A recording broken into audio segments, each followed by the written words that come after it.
ओम शांति।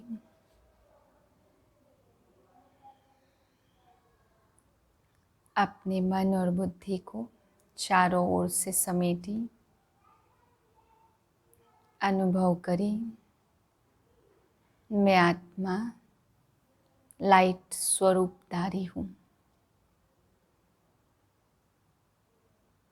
मैं डबल ताजधारी हूँ।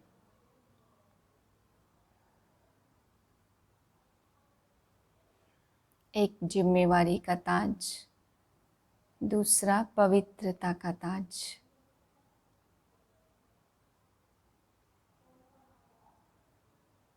मुझ आत्मा से प्योरिटी के वाइब्रेशन फैल रहे हैं।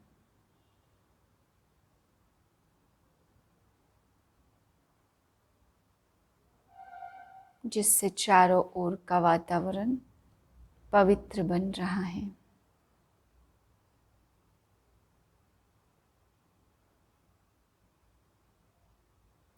मस्तक के बीच में बैठी हुई मैं आत्मा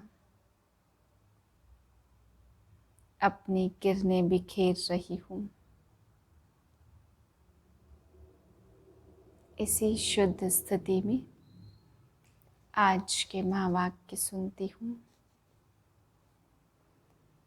23/10/2021 के महावाक्य हैं। आज बाबा कहते, मीठे बच्चे, रावण की मत पर कोई भी विकर्म मत करो। पतितों को पावन बनने का रास्ता बताओ। प्रश्न है, सयाने सेंसिबल बच्चे कौन सा पुरुषार्थ करते हुए एक श्रीमत का ध्यान अवश्य रखेंगे। जो सयाने सेंसिबल बच्चे हैं, बाबा ने कहा, कौन सा पुरुषार्थ करते हुए एक श्रीमत का ध्यान अवश्य रखेंगे। उत्तर है, सेंसिबल बच्चे ऊंच पद पाने के लिए निरंतर याद में रहने का पुरुषार्थ करते हुए सदैव इस श्रीमत का ध्यान रखेंगे कि हमको निमित्त बन अनेक आत्माओं का कल्याण जरूर करना है। जो बहुतों का कल्याण करते हैं उनका कल्याण स्वतः ही हो जाता है। गीत है, तकदीर जगा कर आई हूँ। ओम शांति। बच्चों की बुद्धि में अभी नई दुनिया और पुरानी दुनिया दोनों हैं, क्योंकि बच्चे जानते हैं अभी पुरानी दुनिया का विनाश होने वाला और नई दुनिया बाप ही रचते हैं। बच्चे जानते हैं शिव की जयंती भी मनाते तो रात्रि भी मनाते। दोनों अक्षर का अर्थ दुनिया में कोई भी जानते नहीं है। शिव जयंती अर्थात शिव का जन्म। अब यह तो मनुष्य का जन्म मनाते, शिव का जन्म तो होता नहीं है। समझते नहीं है कि जन्म कैसे लेते। श्री कृष्ण का तो गाया हुआ है कि उनका जन्म हुआ है। शिव जयंती के लिए कोई वर्णन नहीं है। गाया हुआ है परमपिता परमात्मा ब्रह्मा द्वारा स्थापना करते। क्या ऊपर सूक्ष्म वतन में बैठ किसको प्रेरणा करते हैं? यह हो नहीं सकता। याद तो करते ही हैं पतित पावन बाप को। जब बाप खुद आकर समझाए तब मनुष्यों की बुद्धि में बैठे। यह ड्रामा में होने के कारण बाप को आना ही है संगम पर। तुम बच्चे जानते हो कि बाप आया हुआ है, परंतु अभी तक ऐसा कोई मुश्किल समझते हैं। यह ओपिनियन में कोई भी लिखते नहीं है कि बरोबर परमात्मा ब्रह्मा द्वारा भारत को फिर से शिष्टाचारी सतयुगी दुनिया बना रहे हैं।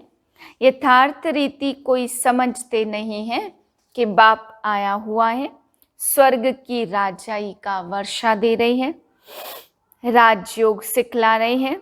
हजारों आते हैं फिर कोई ठहरते हैं, उनसे भी आते आते फिर घटते जाते हैं। कितने तमो प्रधान बुद्धि बने हैं जो इतनी सहज बात भी समझ नहीं सकते। बाप कहते, मामेकम याद करो तो तुम्हारे विकर्म विनाश हो जाएं। यह योग अग्नि है जिससे तुम सतो प्रधान बन जाएंगे। कोई भी विकर्म नहीं करो, विकर्म कराने वाला है रावण। उनकी मत पर नहीं चलो, कोई को दुख न दो। बाप आया है पतितों को पावन बनाने। बाबा कहते तुम्हारा भी यही धंधा है। क्या धंधा है? रात दिन यही चिंतन करो, हम पतितों को पावन बनने का रास्ता कैसे बताएं। रास्ता बहुत सहज है, योग बल से ही हम सतो प्रधान बनेंगे। यह है अविनाशी सर्जन की दवाई। यह कोई मंत्र आदि नहीं है, यह तो बाप को सिर्फ याद करना है।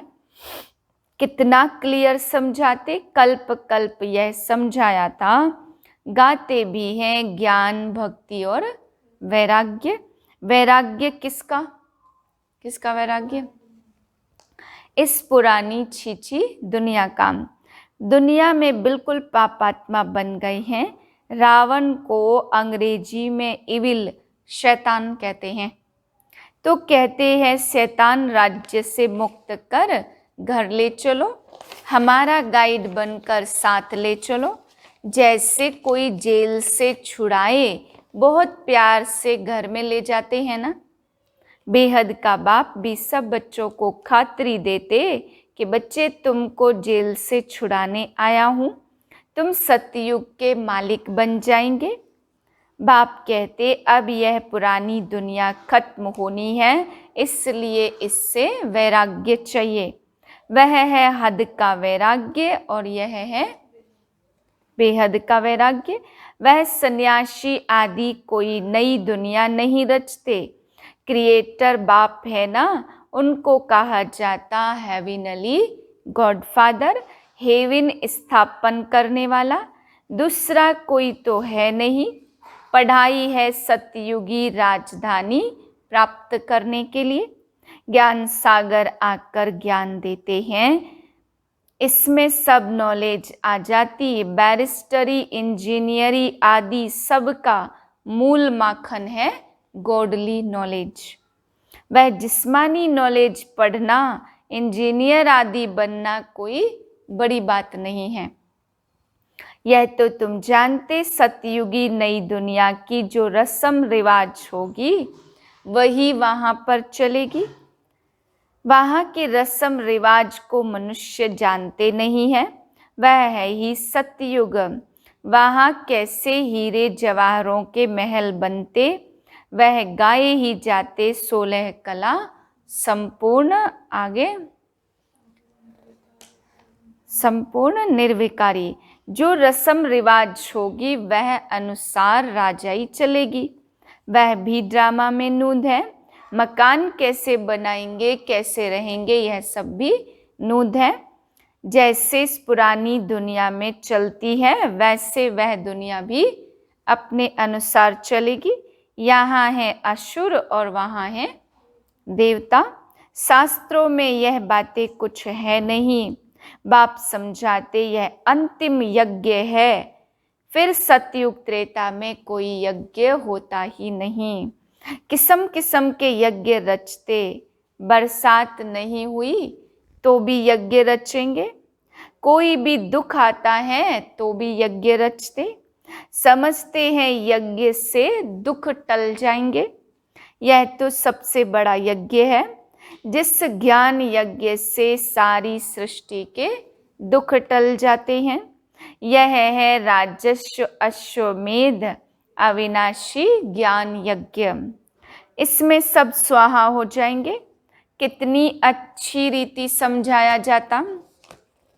दिल्ली में मंडप बनाए मेला किया है, यह भी अच्छा है। मंडप बनाने में कोई देरी थोड़ी लगती है। यह जो हॉल के लिए इतना हैरान होना पड़ता, इससे तो अपना मंडप ले लो। छोटे छोटे गांव के लिए छोटा मंडप भी बना लो। गांव आदि में बत्ती आदि न हो तो दिन में भी प्रदर्शनी हो सकती है। अपना ही सामान हो, लोन पर क्यों लेवे। बाप डायरेक्शन दे रहे हैं प्रदर्शनी कमेटी को। वाटरप्रूफ मंडप बना लेवे, भल बरसात पड़े तो भी हर्जा नहीं। बाबा जब दिल्ली गया था तो ठंडी में भी मंडप में जाकर भाषण करते थे। ठंडी के लिए तो सबको गर्म कपड़े हैं ना, प्रदर्शनी के लिए तो कितने भी मंडप बना सकते हो, कोई विघ्न न डाले। अच्छा इंश्योरेंस कर दो, सर्विस तो करनी होती है ना, समझाना भी है, बाप का पूरा परिचय देना है। अभी तो हम बाप के साथ हैं, ज्ञान सागर बाप से हमको ज्ञान मिल रहा है। सतयुग में ज्ञान की दरकार नहीं रहती।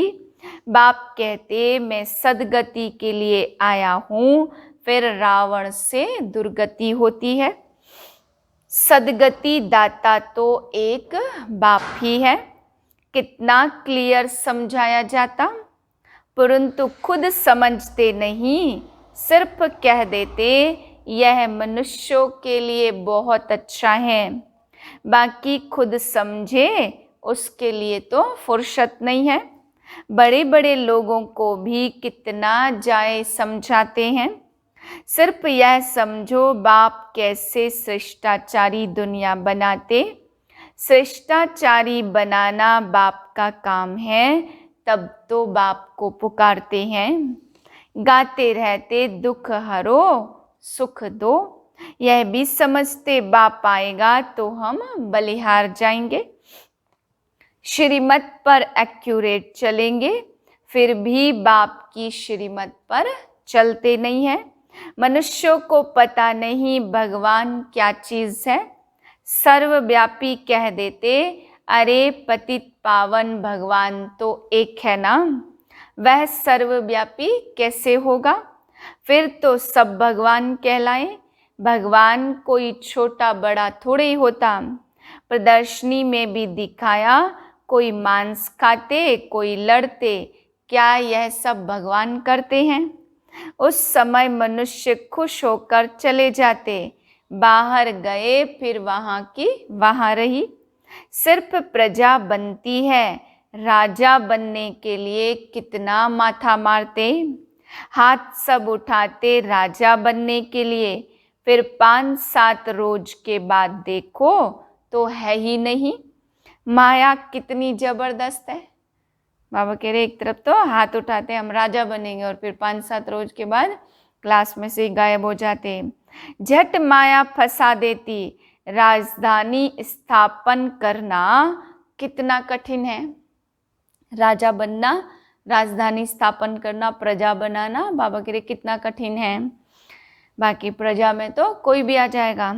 धर्म स्थापन करने में डिफिकल्टी नहीं है, वहाँ कोई असुरों के विघ्न थोड़े ही पड़ते हैं। यहाँ बच्चे कहते शादी नहीं करेंगे तो बाप कहता शादी तो जरूर करनी है। शादी बिगर दुनिया कैसे चलेगी? अरे शादी न करना तो अच्छा है ना, शादी नहीं करेंगे तो बच्चे भी नहीं होंगे, बर्थ कंट्रोल हो जाएगा। बाप समझाते अब जो करेगा सो पाएगा, आगे चलकर बहुत जल्दी जल्दी बनेंगे। तुम बच्चे जानते हो कल्प पहले जैसे स्थापना हुई थी वैसे ही होगी। जो दिन बीता वह कल्प पहले मुआफिक, रात को सोते हैं, ख्याल चलता आज सारा दिन जो पास हुआ वह ड्रामा अनुसार, फिर कल जो होना होगा सो ड्रामा अनुसार होगा। सिवाय तुम्हारे और किसको पता नहीं है कि यह ड्रामा है। उनका आदि मध्य अंत क्या है कुछ पता नहीं है। तुमको मालूम है तुम पुरुषार्थ करते हो और तो सब घोर अंधियारे में है। जो कुछ पार्ट चलता है वह ड्रामा अनुसार। आज यहाँ बैठे हो और कल बीमार हो जाते, वह भी कहेंगे ड्रामा अनुसार भोगना भोगनी है। कल्प कल्प ऐसे होगा। ड्रामा बुद्धि में है, इसलिए कोई फिक्रात नहीं होती। विघ्न पड़ते काम में देरी पड़ती, समझते हैं कल्प कल्प देरी पड़ी होगी। आसार ऐसे मालूम पड़ते, ऊंच पद पाने के लिए पुरुषार्थ बहुत करना है। देखना है हम ऊपर चढ़ रहे हैं। बाबा की सर्विस करते हैं कि एक जगह पर खड़े हैं। जब हम कोई का कल्याण करते हैं, बहुतों का कल्याण करेंगे तो हमारा भी कल्याण होगा। इम्तिहान जब पूरा हो जाएगा फिर सब मालूम पड़ जाएगा कि हम यह पद पाएंगे। कल्प कल्पांतर की बाजी है, फिर पिछाड़ी में बहुत पछताएंगे कि हमने इतना समय पुरुषार्थ क्यों नहीं किया, बाबा की श्रीमत पर क्यों नहीं चले। बाबा सिर्फ कहते हैं मन मना भाव बस। कितने प्यार से कहते बच्चे मुझे याद करो, औरों को भी रास्ता बताने की सर्विस करो। क्यों नहीं पुरुषार्थ कर ऊंच पद पाना चाहिए। उनको कहेंगे सयाने सेंसिबल बच्चे। पढ़ाने वाला भी समझते कि यह श्रीमत पर नहीं चलते, किसका कल्याण नहीं करते तो जरूर पद भी कम मिलेगा। जितना बहुतों को रास्ता बताएंगे उतना ऊंच पद पाएंगे। अपने लिए सर्विस करनी है, जो करेगा सो पाएगा। तो पुरुषार्थ करना चाहिए। हम क्यों नहीं ऐसी सर्विस करें। कहाँ प्रदर्शनी होती है तो वहाँ हाफ पे पर भी जाकर सर्विस करते हैं। कोई तो फुल पे छोड़कर सर्विस करते हैं। बाबा कहते बाल बच्चों के लिए कुछ चाहिए तो भेज दें। शरीर निर्वाह तो चाहे 1000 से करे, चाहे 10 रुपये से करें। पैसा कोई के पास बहुत है तो लाखों रुपया भी खर्चा होता। बाबा तो कहते भल तुम घास काटते हो, सिर्फ बाप को याद करो तो 21 जन्मों के लिए स्वर्ग का मालिक बन जाएंगे। अच्छा, मीठे मीठे सिकिले दे बच्चों प्रति माता पिता बाप दादा का याद प्यार। Good morning. रूहानी बाप की रूहानी बच्चों को नमस्ते। हम रूहानी बच्चों की रूहानी बाप को नमस्ते। धारणा के लिए पहली पॉइंट, सब फिक्रातों से छूटने के लिए ड्रामा को बुद्धि में यथार्थ रीति रखना है, जो बीता कल्प पहले मुआफिक। दूसरी पॉइंट, रात दिन यही चिंतन करना है कि हम पतितों को पावन बनाने का रास्ता कैसे बताएं। श्रीमत पर अपना और दूसरों का कल्याण करना है। वरदान है सर्विस व पुरुषार्थ में सफलता प्राप्त करने वाले डबल ताजधारी भव। संगम युग पर सदा स्वयं को डबल ताजधारी समझकर चलो। एक लाइट अर्थात प्यूरिटी का और दूसरा जिम्मेवारियों का ताज। प्योरिटी और पावर, लाइट और माइट का क्राउन धारण करने वालों में डबल फोर्स सदा कायम रहता है। ऐसी डबल फोर्स वाली आत्माएं सदा शक्तिशाली रहती हैं। उन्हें सर्विस व पुरुषार्थ में सदा सफलता प्राप्त होती है।